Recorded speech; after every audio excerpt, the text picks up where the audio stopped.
मैं परमेश्वर का धन्यवाद करता हूँ कि उसने चाहा है कि मैं आपके बीच में परमेश्वर के वचन से बातें करूँ। अपने अनुभवों का भी धन्यवाद करता हूँ जिन्होंने मुझे मौका दिया है। Hallelujah, hallelujah. क्या आप वाकई में परमेश्वर का जीवित वचन सुनना चाहते हैं? बोलिए हालेलुया।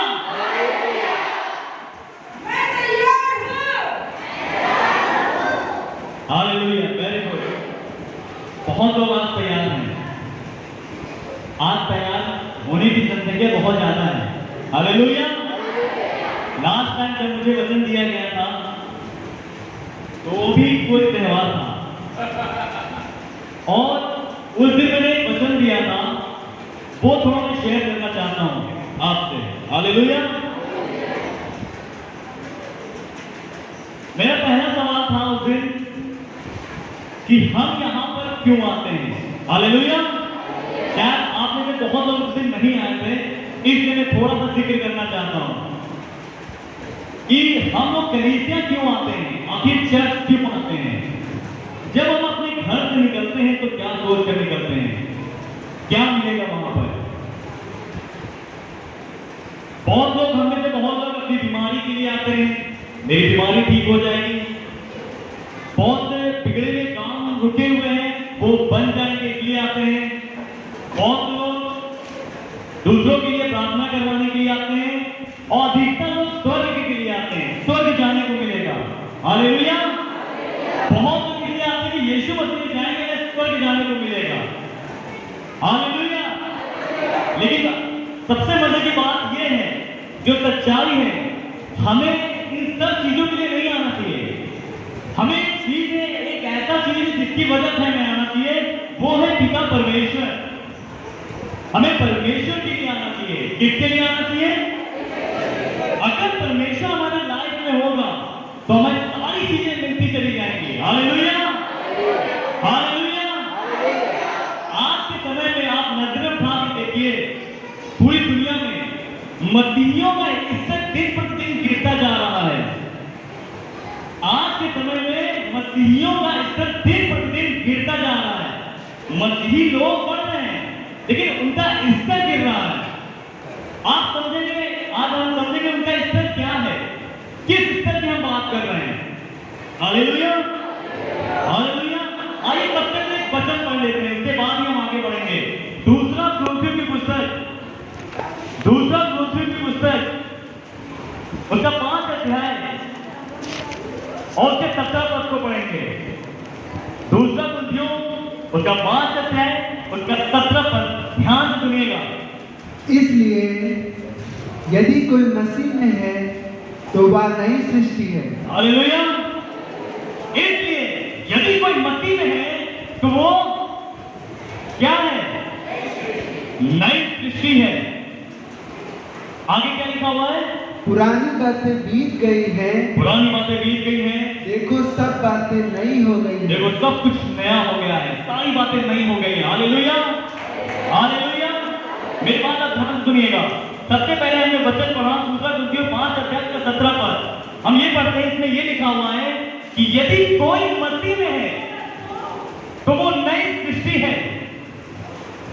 नई सृष्टि का मतलब होता है नई दुनिया, नया संसार, नई क्रिएशन, न्यू क्रिएशन, नई रचना, नया संसार, नई दुनिया।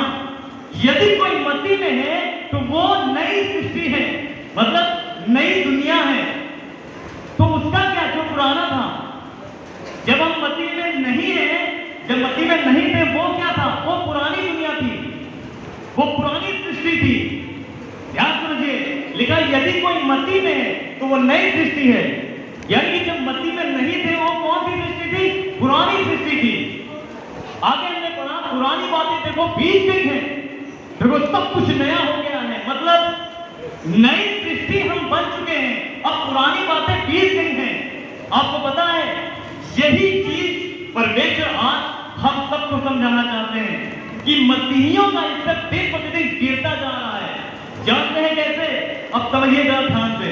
जब हम मसीह यीशु में आते हैं, ग्रहण करते हैं, प्रार्थना करवाते हैं, विश्वास करते हैं और पास्टर साहब के द्वारा बपतिस्मा लेते और पास्टर साहब जब बपतिस्मा देते हैं, पानी में आपसे कुछ बुलवाते हैं, उनके पीछे पीछे हम रख लेते हैं, हम बोल देते हैं क्या, मैं प्रभु यीशु मसीह आपको अपना निजी जीवन में उद्धार करता करके ग्रहण करता हूँ। पास्टर साहब ने बोला, मैंने भी बोला, डुबकी मारी, बाहर आ गए। अब क्या, अब हमारा उद्धार हो गया, हमने जीवन पा लिया। अब हमारे पास सिर्फ एक काम बचा है, जानते हैं क्या? कुछ नहीं करना है। यीशु मसीह ने क्रूस पर प्राण त्याग दिए हैं मेरे लिए। अब मुझे कुछ नहीं करना है, बपतिस्मा मैंने ले रखा है, उद्धार की पूरी तैयारी मैंने कर रखी है, मुझे स्वर्ग जाने से अब कोई रोक नहीं सकता। मैं सिर्फ एक काम करूंगा, मैं आऊंगा संडे के दिन, बैठूंगा संडे के दिन, गपशप मारूंगा, जो सुनना होगा सुनूंगा, नहीं सुनना होगा, क्या फर्क पड़ता है? उद्धार तो मिल ही चुका है, स्वर्ग तो जाना ही जाना है। अब क्या फर्क पड़ता है? अपना हो रही होने दो, अब मैं अपनी जिंदगी जीऊंगा। मतलब ये सब करने के बावजूद भी अधिकतर मसीही वही पुरानी दुनिया में जी रहे हैं। ये सब करने के बावजूद, क्या क्या करने के बाद? विश्वास करने के बाद, प्रार्थना करने के बाद, बपतिस्मा लेने के बाद, वो नई दुनिया में बनना चाहिए था। वचन कह रहा है यदि कोई मसीह में है तो नई सृष्टि है, यानी पुरानी सृष्टि खत्म हो जानी चाहिए। लेकिन आज भी मसीहियों का स्तर यह है कि आज जो पुरानी दुनिया बने हुए हैं, अगर ऐसा नहीं है तो जांच लीजिए, हम सब अपने आप को जांच लें।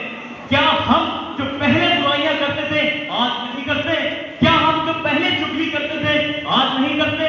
क्या पहले मसाला खाते थे, गुटखा खाते थे, आज नहीं खाते? क्या दारू पीते थे, आज पीछे पीछे नहीं भागते? क्या पहले हम स्त्रियों को गलत नजर डालते थे, क्या आज हम उन स्त्रियों पे गलत नजर पड़ने के बाद नजरें हटाते हैं? नहीं, आज भी हम वैसे ही विचार में पड़े हुए हैं, वैसी गंदगी जी रहे हैं, वैसी बुराइयों में जी रहे हैं। किसी ने मुझसे कहा कि ये बात किसी से मत कहना, बुराई, मैं फिर भी उससे कह रहा हूं। किसी ने कहा झूठ मत बोलो, फिर भी मैं झूठ बोल रहा हूं। मालूम है क्या सोचकर बोल रहा हूं? मैं ये सोचकर बोल रहा हूं, मैंने उद्धार पा लिया है, मुझे तो स्वर्ग जाना ही जाना है, अब मैं जो चाहूंगा वो करूंगा, मुझे कोई रोकने वाला नहीं। लेकिन एक है रोकने वाला, वो है परमेश्वर का वचन। वो आज हमारे और आपके बीच में आया है, वो आज समझाने के लिए आया है। सुनो, यदि कोई मसीह में है वो नई सृष्टि है।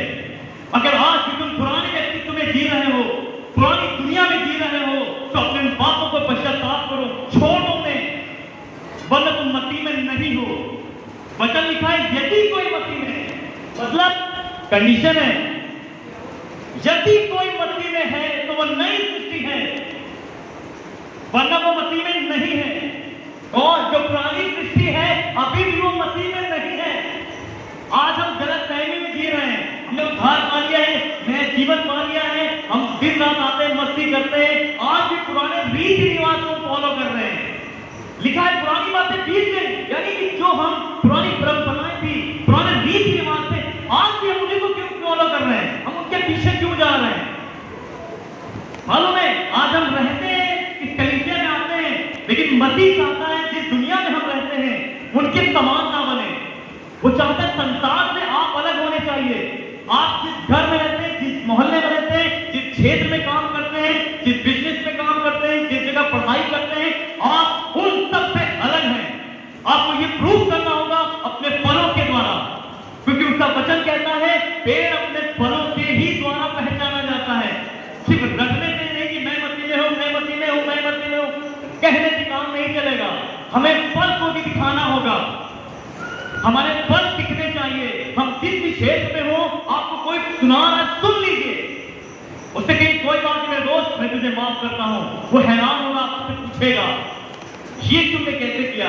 आपको पता है दुनिया संसार में परमेश्वर ने कहा संसार के समान नहीं बनने के लिए। क्यों? क्योंकि संसार से नफरत नहीं करता परमेश्वर। ध्यान समझिएगा, परमेश्वर संसार से नफरत नहीं करता, लेकिन परमेश्वर शैतान के राज से नफरत करता है। और परमेश्वर ने एक बार आपको शैतान के राज से बाहर निकाल दिया है। वो नहीं चाहता कि आप शैतान के राज में जाएं। वो संसार से प्रेम करता है, इसलिए तो उसने अपने इकलौते बेटे को भेजा और इसीलिए अपने क्रूस में प्राण त्यागा। लेकिन आज भी मसीह में आने के बाद हम पुरानी जिंदगी जी रहे हैं। अपने आप को जांचिए, अपने आप से पूछिए क्या मैं नई सृष्टि हूं? क्या मेरा जीवन बदल गया है? क्या मैंने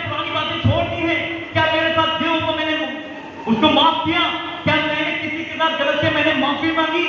क्या मैंने किसी को जो है बुरा बोला उससे माफी मांगी?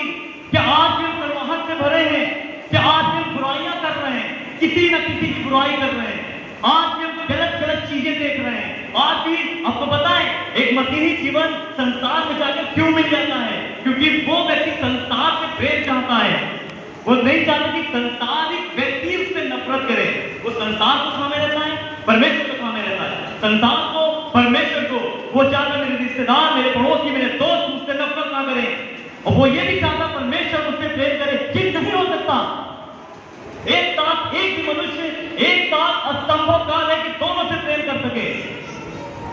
अब एक वचन पढ़ाते हैं, रोमियो की पुस्तक का 12 अध्याय उसका दूसरा पद। रोमियो की पुस्तक उसका 12 अध्याय उसका दूसरा पद लिखा हुआ है, संसार के सदृश ना बनो।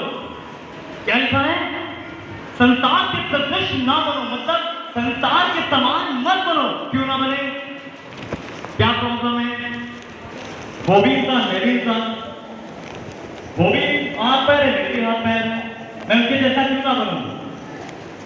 भाई आपको सोचने समझने में फर्क है। परमेश्वर ये नहीं कहता कि आप उनसे मेल ना रखें, उनसे दोस्ती ना रखें, पर उनकी संगति मत करो। संसार के समान बनने का मतलब उनकी संगति मत करो। लिखा है, आगे लिखा हुआ है, तुम्हारे मन के नए हो जाने से तुम्हारा चाल चलन भी बदलता जाए। हालेलुया। तुम्हारे मन के नए हो जाने से, जब हम मसीह यीशु को ग्रहण करते हैं हमारा मन नया होता है। लेकिन क्या हमने चाल चलन को बदला है? क्या हमने चरित्र को बदला है? आज भी हम उन्हीं बुराइयों में जी रहे हैं, आज भी उन्हीं प्रथाओं को मान रहे हैं, आज भी उन्हीं रीति रिवाज को मान रहे हैं जो पुरानी दुनिया से चली आ रही है। आज हम संसार की आधी शिक्षा की ओर बढ़ रहे हैं, लेकिन परमेश्वर चाहता है संसार के समान मत बनो। आज हम संसारिक धुन में रहते हैं, संसारिक म्यूजिक में रहते हैं, संसारिक गानों में, संसारिक डांस करते हैं, संसारिक लोगों के साथ मिलते हैं, और तो और फालतू बेहुदा वाहियात बातों पर हंसते हैं। हम फालतू की वाहियात जोक पे हंसते हैं। एक मसीही व्यक्ति को लिखा है, क्या ही धन्य वो पुरुष जो दुष्टों की युक्ति पर नहीं चलता। वचन से सही कर जाए, एक से आपको मिल जाएगा। क्या ही धन्य वो पुरुष जो दुष्टों की युक्ति पर नहीं चलता, न पापियों के मार्ग में खड़ा होता, और न, जी हाँ, न ठट्ठा करने वालों की मंडली में बैठता है। आप एक मसीही हैं, आपके साथ 4 दोस्त हैं, आप उनके साथ बैठते हैं, भले ही आप बुराई नहीं कर रहे, वो लोग हंस रहे हैं, गलत बात में आप उनके साथ हंस रहे हैं, समझ लीजिए आप भी वैसे ही हैं, आप में उनमें कोई फर्क नहीं। मसीह आज हमें समझाने के लिए आया है, सुनो, तुम मसीह में अगर हो तो नई सृष्टि बनो। पुरानी बातें बीत गई हैं, पुरानी बातें बीत गई, देखो सब कुछ नया हो गया है। मुझे नहीं पता क्यों ताली बजाए जा रही है, मैं आप ही के विषय में बात कर रहा हूं, हम सब के विषय में बात कर रहा हूं। हम सबको मजाक नहीं से सीरियस में लेना होगा। याद रखिए, यदि हम अपनी जिंदगी को मजाक में लेंगे तो वो इस जिंदगी को सीरियसली ले लेगा। इस चीज को याद रखिए, अपनी जिंदगी के साथ मजाक ना करें। आप जिस जगह रहते हैं, जिस दोस्तों से मिलते हैं, सावधान रहें। देखा, अपने आप को जांचो, अपने आप को परखो। क्यों लिखा हुआ है? क्योंकि हर हमें अपने आप को जांचना है। हर दिन शाम को घुटनों के आगे बोलना, खुदा क्या मैंने आज गलती की, कौन कौन सी की, मुझे माफ कर, मुझे सही राह दिखा। क्या मैंने किसी की बुराई की, क्या किसी की चुगली की, क्या किसी के बारे में गलत बोला, क्या मैंने किसी को गलत सुना, क्या मेरी आंखों ने गलत देखा, क्या मेरे कानों ने गलत सुना, क्या मेरे हाथों ने गलत काम किया, क्या मेरे पैर गलत जगह फटके थे। खुदा मुझे माफ कर। रोज पर डे हमें पश्चाताप करना है इन सब चीजों के लिए। एक बार विश्वास किया, एक बार पश्चाताप किया, एक बार बपतिस्मा लिया, आपने सोचा उद्धार हो गया, अब हम जैसे कहें वैसे जीवन जिए, वो चुप रहने वाला नहीं है। वो लिखा है, ऐसे ही आज्ञा ना मानने वालों के कारण परमेश्वर का प्रकोप उन पर पड़ता है। ये नहीं लिखा कि पड़ेगा। अब मैं वचन भी पढ़वा सकता हूं, मैं बोलना नहीं चाहता, प्रवृत्तियों में मिलेगा 12 अध्याय में लिखा है, इन्हीं आज्ञा ना मानने वालों के कारण परमेश्वर का प्रकोप उन्हीं लोगों पे पड़ता है। प्रेजेंट से है, ये नहीं लिखा कि पड़ेगा अंत में, नहीं, आज भी पड़ता है। Hallelujah, hallelujah. ये समय है हमें सीरियसली होने का। ये समय हमें सही जीवन जीने का, ये समय अपनी पुरानी बातों को खत्म करने का, अपनी जिंदगी को नए सिरे से शुरू करने का। ये समय है हम मसीह के लिए जीवन जिए, दुनिया के लिए मर जाए, मसीह के लिए जीवन जिए, संसारिक बातों से दूर रहें। बहुत लोग व्यभिचार करते हैं, सोचते आंखों से नहीं किया, इससे किया वैसे किया। व्यभिचार के बारे में क्लियर बताती है बाइबल। पहला जो 6 अध्याय 16 पद में लिखा हुआ है कि जो कोई किसी स्त्री के साथ संगति करता है, जो कोई किसी वेश्या स्त्री के साथ संगति करता है, वह उसके साथ एक आत्मा एक तन हो जाता है, यानी व्यभिचार करना है। परमेश्वर संसार से नफरत नहीं करते हैं, परमेश्वर प्रेम करते हैं, लेकिन संसार में जो शैतान का साम्राज्य फैला हुआ है उनसे परमेश्वर नफरत करते हैं। परमेश्वर बिल्कुल भी नहीं चाहते कि हम उस शैतान के साम्राज्य में जाएं। आप अपने मोबाइल में देखिए, ना जाने कितनी कितनी फालतू की चीजें आती हैं। क्या आप उनके लिए प्रे करते हैं प्रभु ये सब चीजें ना आए? क्या आप उनको देख के एंजॉय करते हैं? ये आप खुद जान सकते हैं। परमेश्वर चाहते हैं आप पवित्र बने। क्यों बने? एक वचन हम सब पढ़ते हैं, क्या कहते हैं? पवित्र बनो। क्यों बनो? क्योंकि हम स्वर्ग जाएंगे, क्योंकि तुम चंगे हो जाओगे, क्योंकि तुम्हें शांति मिल जाएगी, क्योंकि तुम स्वर्ग में जाकर मौज मस्ती करोगे। क्यों पवित्र बनो? क्योंकि वो पवित्र है, मेरा यीशु पवित्र है, इसलिए पवित्र बनो। वो पवित्र बनने के लिए इसलिए हमसे कहता है, इसलिए नहीं कि हम स्वर्ग जाएंगे। आप स्वर्ग जाकर क्या करेंगे? वहां अगर यीशु ही ना हो, कौन से स्वर्ग जाने की खोज में हैं आप? इसलिए मैं बार बार कहता हूं, ना स्वर्ग की खोज करें, ना ही किसी चीज की खोज करें। आप अगर खोज करें तो सिर्फ यीशु की खोज करें। वो तुम्हें हर जगह से बचाता है, स्वर्ग ले जाएगा। हम इसके साथ आनंद मनाएंगे। Hallelujah, hallelujah. याकूब 4:4 में लिखा हुआ है, हे व्यभिचारियों, क्या तुम नहीं जानते? क्या लिखा है? हे व्यभिचारियों, क्या तुम नहीं जानती? संसार से मित्रता करना परमेश्वर से बैर रखना है। आप जिस खुदा के पास आ रहे हैं, क्या चाहते हैं वो आपसे बैर रखे? आप जिस परमेश्वर के पास आ रहे हैं, क्या आप चाहते हैं वो आपसे बैर रखे? इसके लिए क्या करना होगा? हमें संसार से मित्रता छोड़नी पड़ेगी। अब आप कहेंगे कि ये देखिए क्या बताया जा रहा है, आप मैं नहीं आऊंगा। मेरे दोस्तों को छोड़ने की बात हो रही है, मेरे रिश्तेदारों को छोड़ने की बात हो रही है। मैं बिल्कुल भी नहीं कहता छोड़िए। मैं सिर्फ ये बताना चाह रहा हूं कि उन गलत संगति को छोड़िए जो आपको नरक के रास्ते ले जा सकती हैं। उन गलत बातों को छोड़ दीजिए, उन गलत रिश्तों को छोड़ दीजिए जो परमेश्वर के राज में रुकावट का कारण बन रहे हैं। आप किसको खुश कर रहे हैं? हम किसको खुश कर रहे हैं? अपने दोस्तों को, अपने मित्रों को, अपने पड़ोसियों को, अपने रिश्तेदारों को? किसको खुश कर रहे हैं हम? पता है, आप खुद अपने आप को जांचें। ये वचन आपके लिए बहुत जरूरी है, ध्यान से सुने। ये वचन आपके जीवन में, आपके स्वभाव में बदलाव ला सकता है, आप गलत राह से भटका सकता है। याद करें, जांचें, अपने आप को खुद को जांचें, हम किसकी खोज कर रहे हैं और किसको खुश करने की आड़ में लगे हुए हैं। आपको पता है, जब कोई लड़का किसी दोस्तों के साथ घूमता है, मैं लड़का क्यों बोल रहा हूं? क्योंकि मैं हूं तो मैं जानता हूं उनकी संगति के बारे में। वो किसी संगति के साथ रहता है, 4 दोस्तों के साथ रहता है और वो लोग गलत गलत बातें करते हैं, तो मालूम है एक मसीही लड़के को क्या करना चाहिए? ऐसे लोगों से दूर हो जाना चाहिए। आज ऐसा कुछ नहीं हो रहा। आज हम भी उसके साथ मिलकर एंजॉय कर रहे हैं, आनंद मना रहे हैं, डांस कर रहे हैं, वाहियात गाने में डांस करते हैं। पता है आपको, एक बहुत ऐसे मसीही हमारे कलीसिया में भी आते हैं, मालूम क्या करते हैं? वो स्टेटस लगाएंगे, यीशु मसीह मुक्ति लाए यीशु नाम। उसके जैसे जैसे आप आगे बढ़ाएंगे, उल्टे सीधे गंदे संदे कपड़े पहनकर फालतू की गानों पे उल्टे सीधे वीडियो बनाते हैं, अपनी खूबसूरती का, शरीर का प्रदर्शन करते हैं। जिस खुदा ने आपको बनाया है, आप क्या कर रहे हैं? उसका मजाक बना रहे हैं।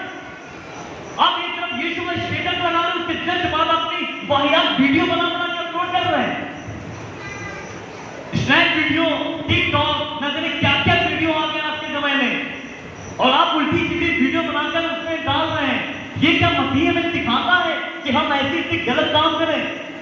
आपको यकीन नहीं होगा, आप सोच रहे हैं मैं तो हर संडे चर्च जा रहा हूं, मैं तो हर संडे चर्च जा रही हूँ, मुझे क्या, मेरा यीशु महान है, वो एक बार गलती करूंगा, माफी मांगो, क्षमा कर देगा। यही सोचते हैं ना, लेकिन गलत है। इसका आंसर लास्ट में मैं बताऊंगा, लेकिन ये चीज तो अच्छे से समझ लीजिए। परमेश्वर आज के समय में बिल्कुल भी नहीं चाहते कि हम संसारिक चीजों से बिल्कुल मिलजुल के रहें। परमेश्वर ने आपको, हमको इस दुनिया से बिल्कुल अलग बनाया है। आखिर संसार से बैर क्यों करते हैं परमेश्वर? आइए वचन के द्वारा समझते हैं। पहला यूहन्ना उसका दूसरा अध्याय, ध्यान सुनिएगा। पहला यूहन्ना उसका दूसरा अध्याय, उसका 15 पद। पहला यूहन्ना दूसरा अध्याय का 15 पद, ध्यान से सुनिए। तुम न तो संसार से न संसार में की वस्तुओं से प्रेम न रखो। संसार में की वस्तुओं से प्रेम रखो। यदि कोई संसार से प्रेम रखता है, यदि कोई संसार से प्रेम रखता है, उनमें पिता का प्रेम नहीं। ये क्या हो गया? परमेश्वर ने सिखाया कि हम प्रेम करें। यीशु ने सिखाया कि एक दूसरे से प्रेम करो। यीशु ने सिखाया कि अपने पड़ोसी से अपने समान प्रेम करो। लेकिन ये क्या? ये वचन कह रहा है कि यदि कोई संसार से प्रेम रखता है, उसमें पिता का प्रेम नहीं। What is this? एक तरफ यीशु मुझे सिखा रहे कि अपने पड़ोसी से अपने समान प्रेम करो, और एक तरफ सिखा रहे कि तुम अगर संसार से प्रेम करोगे तो तुम मेरे बैरी ठहरोगे। ये किस उलझन में परमेश्वर आपको डाल रहे हैं? अगर वो संसार से प्रेम करने को नहीं कह रहे हैं, तो किससे प्रेम करें? इस संसार से बाहर चले जाएं, अंतरिक्ष में चले जाएं, या चांद में चले जाएं, वहां प्यार करें। किससे प्यार करें?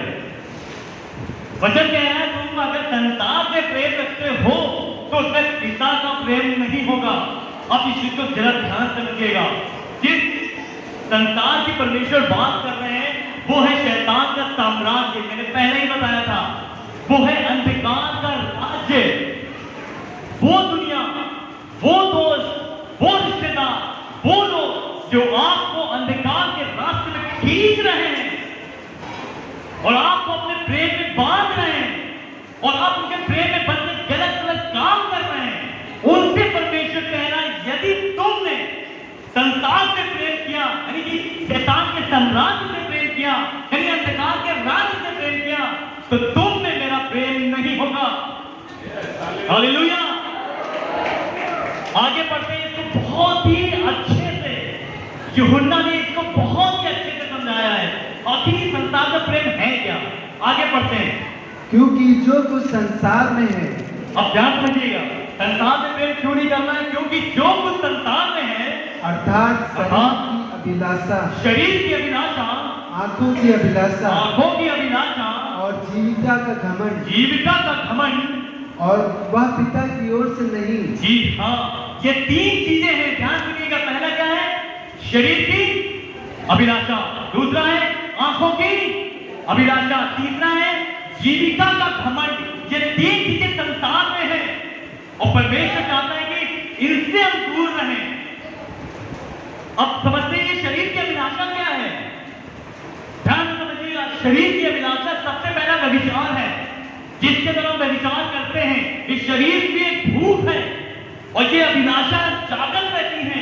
न जाने कहां नजर ढूंढती रहती है और गलत जगह पड़ने को वहां से नजर नहीं हटाते, हम व्यभिचार में पड़ते हैं। इस शरीर की अभिलाषा एक व्यभिचार है। आज भी जितने मसीह भाई बहन, मैं आज आपसे फिर से कहता हूं, आज भी आप अगर मोबाइल में गलत चीजें देख रहे हैं या गलत चीजें आ रही, आप इनकार नहीं कर रहे हैं, आप भी व्यभिचार कर रहे हैं। शरीर की एक अभिलाषा यानी कि व्यभिचार है। दूसरा समझिए ध्यान से, दूसरा शारीरिक इच्छाएं कौन कौन सी होती हैं? सबसे पहला आराम, विश्राम करना। तो जो आराम करना है वो शरीर की अभिलाषा है। तो आप चाहते हैं भाई कि मैं आराम ना करूं, आप ये सोच रहे हैं।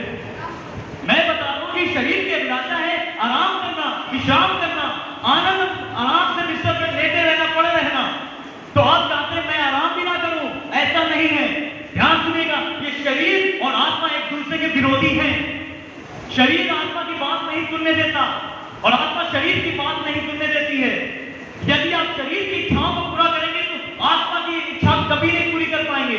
और शरीर कहता है आराम करो, आराम करना मना नहीं है, गुनाह नहीं है, विश्राम गुनाह नहीं है, लेकिन जरूरत से ज्यादा आराम करते रहना एक आलस्य को उत्पन्न करता है। और एक आलस्य व्यक्ति कभी भी प्रार्थना में मन नहीं लगाएगा, कभी भी वचन नहीं पढ़ सकता, वो परमेश्वर से धीरे धीरे करके हमें दूर लेके चली जाएगी। तो आराम करना गुनाह नहीं है, लेकिन आराम की जितनी जरूरत हो उतना करें, बेवजह विश्राम ना करते फिरे। आलस्य शरीर चाहते को आराम दिया जाए, शरीर चाहता है अच्छे अच्छे कपड़े मिले, शरीर चाहता है अच्छे अच्छे खाना मिले। अच्छा खाना बुरा नहीं है, अच्छे कपड़े पहनना बुरा नहीं है। मैं फिर कहता हूं, जरूरत से ज्यादा अच्छे अच्छे कपड़ों की खोज करना, उनकी चाहत करना मसीह की चाहत से दूर ले जाएगा आपको। जरूरत से ज्यादा भोजन की खोज करना, दिन रात स्विगी पे ढूंढ रहे हैं, दिन रात जोमेटो पे ढूंढ रहे हैं, क्या मिल जाए खाने को, दिन रात फैशन शो में लगे हुए हैं, दिन रात ये कपड़ा वो कपड़ा, ये कपड़ा वो कपड़ा। मसीह के लिए जगह कहाँ है? मसीह के लिए टाइम कब दिया हमने? ये शरीर की इच्छाएं हैं कि जरूरत से ज्यादा आराम, जरूरत से ज्यादा खाना, जरूरत से ज्यादा कपड़े, ये हमें मसीह से दूर ले जा सकते हैं। बहुत हैरानी हो रही होगी आपको ये मैं क्या बता रहा हूं, लेकिन यही रियलिटी है। परमेश्वर पे विश्वास रखें, परमेश्वर पे मन लगाएं, परमेश्वर की खोज करें और दिन रात परमेश्वर के वचन पे ध्यान लगाएं। ये कपड़ा, खाना, ये सारी चीजें बेहतर से बेहतर परमेश्वर अवश्य प्रदान करेगा हमको। हालेलुया। जब मैंने ये वचन पढ़ाया था भजन जिंदा 1 का 6 में, वहां आप आगे पढ़िएगा, लिखा है कि जो व्यक्ति इकट्ठा करने वाला मंडली में नहीं बैठा, आगे लिखा है क्योंकि वो प्रतिदिन, वो दिन रात परमेश्वर की व्यवस्था पे ध्यान करता रहता है। हमें मसीह की व्यवस्था पे ध्यान करते रहना है। दूसरा है आंखों की अभिलाषा। ये आंखों की अभिलाषा क्या है? ये आंखों की अभिलाषा है किसी व्यक्ति की चाहत रखना और किसी वस्तु की चाहत रखना। मान लीजिए मेरी आंखों ने किसी व्यक्ति को देखा, चाहे वो लड़का हो चाहे लड़की, उसकी चाहत रखना, उसके लिए चाहत रखना है और जरूरत से ज्यादा मसीह से दूर होते जाना, उसकी खिंचाव में पड़ना, ये है आंखों की अभिलाषा।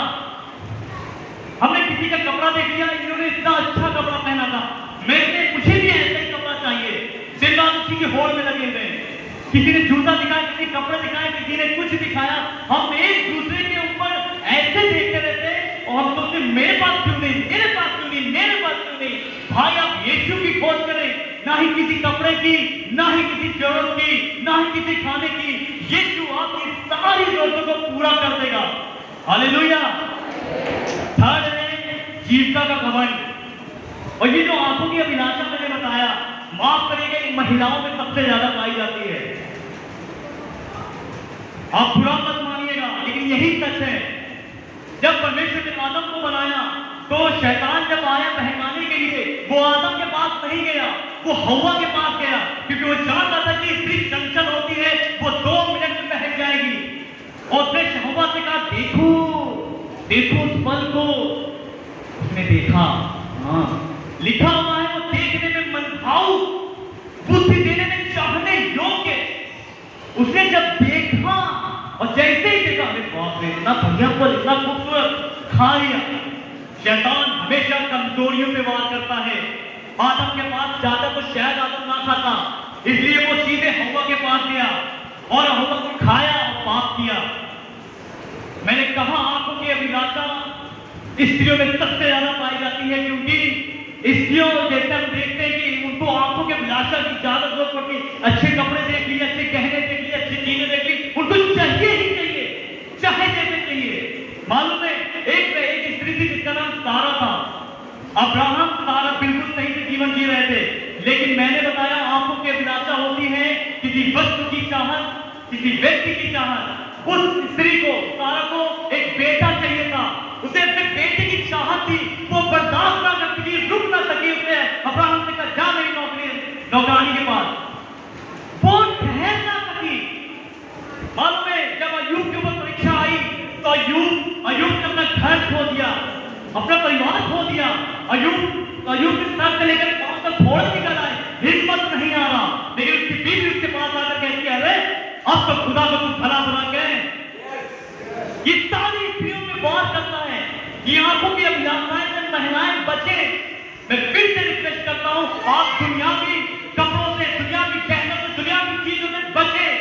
परमेश्वर का स्वभाव ही आपका रियल कहना है। आपको समझना होगा इस चीज को। परमेश्वर चाहता है आप उसके स्वभाव में जिए। आंखों की अभिलाषाओं से बचें, शरीर की अभिलाषाओं से बचें। था जीविका का घमंड। ये क्या है? सिर्फ दो चीजें होती है इसमें। पहला, मैं क्या हूं, मतलब मेरे पास क्या है। दूसरा, मैंने क्या किया है। बस और कोई कारण नहीं है जीविका का घमंड होने में। मेरे पास क्या क्या है और मैंने क्या क्या किया है। इंसान जब घमंड करता है यही बातें बोलता है, मेरे पास ये है, मेरे पास वो है, मेरे पास ये है। अगर नहीं होता तो कहता मैंने तो ये किया, मैंने तो वो किया, मैंने तो ये किया। हमको झाड़ू लगाने के लिए देते हैं और दूसरों को प्रचार करने के लिए देते हैं। मुझे भी प्रचार करना है। ऊंचे पद की चाहत रखना भी एक लालच है। ये भी एक आंखों की अभिलाषाओं में आ जाता है। याद रखें, आप अगर झाड़ू भी लगा रहे हैं और ये प्रचार कर रहा है, आप इससे बेहतर है। क्यों? क्योंकि मैं जो प्रचार कर रहा हूं मुझे लेखा देना होगा। आपको अपनी झाड़ू का कोई लेखा नहीं देना होगा। परमेश्वर आपको आशीष देगा। आप जिस जगह पे हैं परमेश्वर आपको बेहतर आशीष देगा। मैं यहां से गलत प्रचार करूंगा, मेरा न्याय किया जाएगा। इसलिए मैं वो बताऊंगा जो सत्य है, मैं वो नहीं बताऊंगा जो आपको पसंद है। आपको पसंद है मुझे चंगाई के लिए बताया जाए, मुझे अच्छे खाने को बताया जाए, अच्छी चीजों में बताया जाए, आपको बताया कभी कोई दुख नहीं होगा। ये गलत सुसमाचार है। सही सुसमाचार है मसीह में जिए। जब हम मसीह के लिए जिएंगे तो मालूम है जब ये सब चीजें आपके पास से चली भी जाएंगे ना, जब दुख आएगा और मसीह के सामने तो उनका सामना करके स्थिर रहेंगे। Hallelujah, hallelujah. परमेश्वर चाहता है कि हम मसीह के लिए जीवन जिए और संसारिक बातों से दूर हटे। संसार की चीजें हमें मसीह से दूर ले जा रही हैं। एक बार यीशु मसीह के पास कुछ यूनानी लोग मिलने के लिए आते हैं। यूहन्ना 12 से मिल जाएगा आपको, मैं पढ़ाऊंगा नहीं, ध्यान समझिएगा। एक बार यीशु मसीह से मिलने के लिए यूनानी लोग आते हैं और उसके चेलों को कहते हैं मुझे यीशु मसीह से मिलना है। वो चेला अपने चेले से कहता है कि एक व्यक्ति आया है, कुछ लोग आए हैं यीशु मसीह से मिलना चाहते हैं। वो दोनों चेले यीशु मसीह के पास जाते हैं और यीशु मसीह के पास आकर कहते हैं, हे प्रभु, यूनानी लोग आपसे मिलने के लिए आए हैं। तो मालूम है यीशु मसीह क्या कहते हैं? यीशु मसीह कहते हैं, जब तक गेहूं का दाना मर नहीं जाता तब तक वो अकेला है। आपको समझ में आ रहा है? चेले कह रहे कोई मिलने के लिए आया है और यीशु मसीह कुछ और ही कह रहे हैं। यीशु मसीह बात बोलो भाई, कहते कोई आपसे मिलने के लिए आया है। यीशु मसीह कह रहे हैं नो, जब तक कोई गेहूं का दाना मर नहीं जाता। अरे प्रभु जी, चेले सोच रहे हैं प्रभु ये क्या बता रहे हैं, लेकिन आप ध्यान समझिए। यीशु मसीह ने कहा जब तक गेहूं का दाना मर नहीं जाता तब तक वो अकेला ही रहता है, लेकिन जिस दिन वो मर जाता है वो उसमें बहुतों के लिए फलदायी वृक्ष लाता है, बहुत फलता है। मालूम है इसका क्या मतलब था? इसका मतलब ये था कि जो लोग मुझसे मिलने आए हैं, जो लोग मुझसे मिलने आए हैं, उन्हें मुझसे मिलने के पहले मरना पड़ेगा। मालूम है परमेश्वर ने आपको मरने के लिए बुलाया है। हमने सुना कि आप जीवित हैं। ये हाँ, जब हम मसीह में नहीं थे तब हम आत्मिक रूप से मरे हुए थे और दुनियावी रूप से जिंदा थे। लेकिन जैसे मसीह में आते हैं हम मसीह के लिए जिंदा रहते हैं, लेकिन संसार के लिए, पाप के लिए हम मरे होते हैं। रोमियो की पुस्तक 6:11 कहता है तो तुम भी, रोमियो 6:11 में लिखा था तो तुम भी अपने आप को पाप के लिए मरा समझो। किसके लिए? किसके लिए? किसके लिए? जब आपको कोई कुछ कह दे आप बुरा मत मानिए, ये समझे मैं तो मरा हूं, मुझे तो फर्क पड़ना ही नहीं है। आप कभी कब्र में जाइए, उसको कुछ बोल के देखिए, तू बदतमीज है, तू ये है वो है, क्या जवाब आएगा कब्र से? जो व्यक्ति मर चुका है वो अपनी वैल्यू जीरो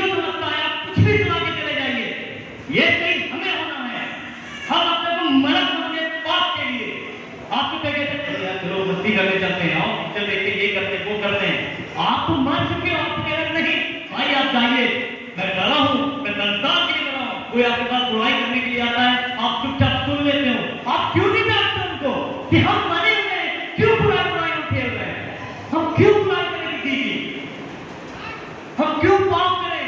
कोई गलत नजर से देखता है किसी को, मत देखिए, आप मरे हुए हैं। आपको पता है पहला तिमोथियोस का 6:19 पर कहता है, क्या तुम नहीं जानते कि तुम्हारी देह एक पवित्र आत्मा का मंदिर है, ये तुम्हें परमेश्वर की ओर से मिला है, अब तुम अपने नहीं हो। तो फिर क्या करना है, किसके हैं?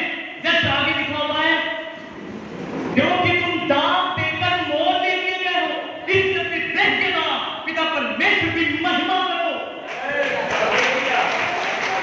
जब आपके पास बुराई आए, जब आपके पास गंदगी आए, जब आपके पास लड़ाई झगड़ा हो, आप दूर हो जाएंगे। मैं तो मरा हूं, मैं कैसे लड़ सकता हूं, मैं तो मरा हुआ हूं, मैं तो पाप कर नहीं सकता।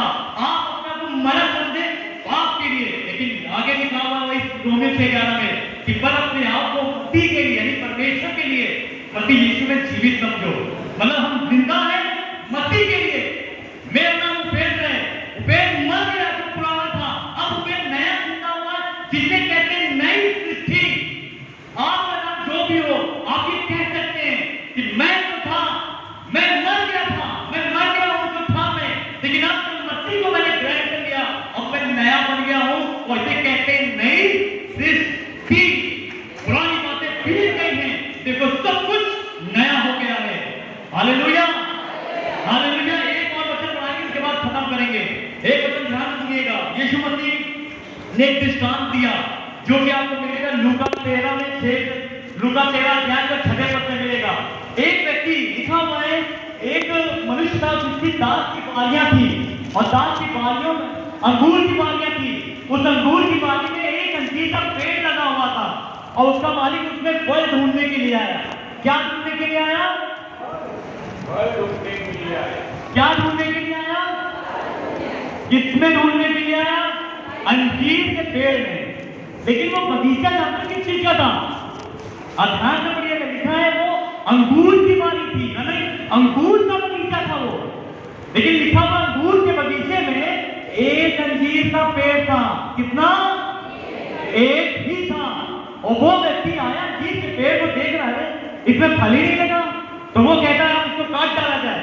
लेकिन वो जो माली होता है वो कहता है नहीं नहीं अभी रुकिए मालिक, थोड़ा सा और समय दे दीजिए, थोड़ा सा और समय दे दीजिए, एक साल और, इस साल का और मौका दीजिए, मैं इसमें खाद डालूंगा, पानी डालूंगा, अगली बार ठीक है तो काट डालूंगा। मालूम है ये संसार वो अंगूर की बाली के समान है। हम जिस जगह पर रहते हैं, जिस मोहल्ले में रहते हैं, जिस कॉलेज में जाते हैं, जिस स्कूल में जाते हैं, जिस ऑफिस में जाते हैं, वहां उन अंगूर की बाली में एक ही आप अंजीर के पेड़ हैं, और आपके पास वो फल ढूंढने के लिए आ रहा है, और आपके पास देखेगा ये तो फल ही नहीं दे रहा है। मालूम हो क्या करेंगे? काट डाला जाए। लेकिन यीशु मसीह क्या कहते हैं? माली यीशु मसीह के समान है, कहते पिता से रुक जाइए, थोड़ा और, एक साल और मौका दीजिए। आपको यीशु मसीह की वजह से इतना टाइम मिल रहा है। यीशु मसीह ही है जिसने हमें बचाने के लिए रिक्वेस्ट की है। वो खाद डालना चाहता है, पानी डालना चाहता है, लेकिन हम फल नहीं डालना चाहते। वो चाहता है कि हम फल लाएं। हम जिस जगह पे हैं, जिस क्षेत्र में हैं, जहां भी हो, अपने आप को मसीह की तरह जिए। ना बुरा सुनिए, ना बोलिए, ना करिए, और ना ही बुराई काम करिए। आप में पुरानी बातें बीत गई हैं। कोई आपके पास आता कहिए मैं तो भूल चुका हूं, मैं तो भूल गई हूं, मैं कौन थी, अब मैंने नया जीवन पाया है, मैं मसीह की हूं। यीशु ने 7 अध्याय से मसीह की पुस्तक 7 अध्याय की 21 पद में कहा, जो मुझे हे प्रभु कहता अपने से हर एक स्वर्ग के राज में प्रवेश नहीं करेगा। कौन करेगा? परंतु वही करेगा जो मेरे स्वर्गीय पिता की इच्छा पर चलता है। Hallelujah, hallelujah. आप में से जितने भी मसीही लोग हैं वो समझते मैंने बपतिस्मा ले लिया है, मैंने नया जीवन पा लिया, मैं चर्च जाऊंगा, एंजॉय करूंगा और फिर इस दुनिया के रंग में रंग जाऊंगा। सोच लीजिए यीशु मसीह ने क्या कहा है। आगे 7:22 में कहा है, कुछ दिन बहुत लोग मेरे पास आकर कहेंगे, हे प्रभु मैंने तेरे नाम से भविष्यवाणी की, दुष्ट आत्माएं निकाले, आश्चर्य कर्म किया। लेकिन यीशु मसीह ने कहा, मैं उनसे खुलकर कह दूंगा, मैंने तुमको कभी नहीं जाना। हे कुकर्म करने वालों, मेरे पास से चले जाओ। हालेलुया। ये संदेश आपके हमारे लिए गंभीरता का संदेश है। क्या हम चाहते हैं कि परमेश्वर हम पर अपना प्रकोप ना लाए? क्या आप चाहते हैं कि आप उन बुराइयों से फिर जाएं? तो अपने जीवन में डेली प्रतिदिन पश्चाताप करें। खुदा से कहें, खुदा मैं मनुष्य हूं, मुझसे गलतियां हो जाती हैं, मैं कान में जो सुना माफ कर, कंट्रोल कर इस पे। मैं जबान में जो सुना बोला फिर माफ कर, कंट्रोल कर इस पे। डेली आप प्रार्थना करें, पश्चाताप करें, पाप से घृणा करें, पाप से परमेश्वर की ओर फिरें और तब परमेश्वर आपको आशीष देगा। Hallelujah, hallelujah. मैं चाहता हूं कि आप ये प्रे करूं, अगर इजाजत हो। Thank you. सब अपने आप की आंखों को बंद करें, मेरे पीछे प्रे करें। अगर आप चाहते हैं सच में एक नई सृष्टि बनना, तो आप खुदा से मेरे पीछे प्रार्थना करें। ऐ खुदा, मैं अपने आप को तेरे चरणों में सौंपता हूं। मैंने बपतिस्मा भी ले लिया, मैंने नया जीवन भी ले लिया। पिता परमेश्वर, मैं डेली हर संडे चर्च आता हूं, लेकिन मैं फिर भी पाप कर रहा हूं प्रभु। मैं अपनी आंखों से गलत चीजें देख रहा हूं प्रभु। इन आंखों में कब्जा कर प्रभु। इन कानों से मैं गलत बुराई सुन रहा हूं प्रभु। इन कानों पे कब्जा कर प्रभु। मैं मुंह से किसी ने गलत बात निकाल रहा हूं प्रभु। इन जबानों को छू कर प्रभु शुद्ध कर दे प्रभु। इन हाथों में गलत काम कर रहे हैं प्रभु, इन हाथों को छू दीजिए प्रभु। मेरे पांव को गलत राहों पे भटकने से रोक दीजिए प्रभु। प्यारे पिता, आज के दिन में मैं पश्चाताप करता हूं और अपने जीवन को तेरे हाथों में सौंप देता हूं। इस पर कब्जा करिए और मैं पाप के लिए मर गया हूं आज से मैं, और तेरे लिए जीने पाऊं मैं। मुझे सामर्थ्य दे प्रभु, यीशु के नाम से, आमीन। हालेलुया। ये समय है कि हम लोग अपनी भेंट चढ़ाएंगे और परमेश्वर के नाम की महिमा करेंगे। हालेलुया।